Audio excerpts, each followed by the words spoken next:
এক নাম্বার আমল হচ্ছে কালিমাই শাহাদাত পাঠ করা। কি পড়া? নবীজি সাল্লাল্লাহু আলাইহি সাল্লাম একবার সাহাবায়ে কেরামদেরকে সামনে রেখে বললেন, ও আমার সাহাবীরা, তোমরা কি জানো তোমরা যে আমল করতেছো জান্নাতে যাওয়ার জন্য, কিন্তু জান্নাতের 8টা দরজা আছে, কিয়ামতের ময়দানে এই 8টা দরজায় একজনকে ডাকবেন। সাহাবায়ে কেরাম বললেন, ইয়া রাসূলুল্লাহ, সে কে? তখন নবীজি সাল্লাল্লাহু আলাইহি ওয়াসাল্লাম বলছেন, সে হচ্ছে তোমাদেরই ভাই আবু বকর সিদ্দিক রাদিয়াল্লাহু তাআলা আনহু। তার আমল নামা এত বেশি এবং তার ইখলাস এত বেশি যে জান্নাতের 8টি দরজায় তাকে ডাকতে থাকবে। সাহাবায়ে কেরাম বললেন, ইয়া রাসূলুল্লাহ, ইয়া হাবিবাল্লাহ, এমন কি কোনো আমল নাই যে আমাদেরকেও জান্নাতের দরজাগুলো ডাকতে থাকবে?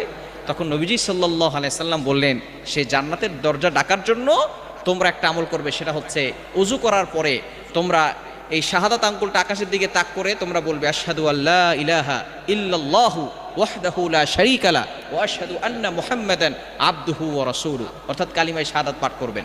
নবী সাল্লাল্লাহু আলাইহি ওয়াসাল্লাম বলেছেন, যে ব্যক্তি ওযু করার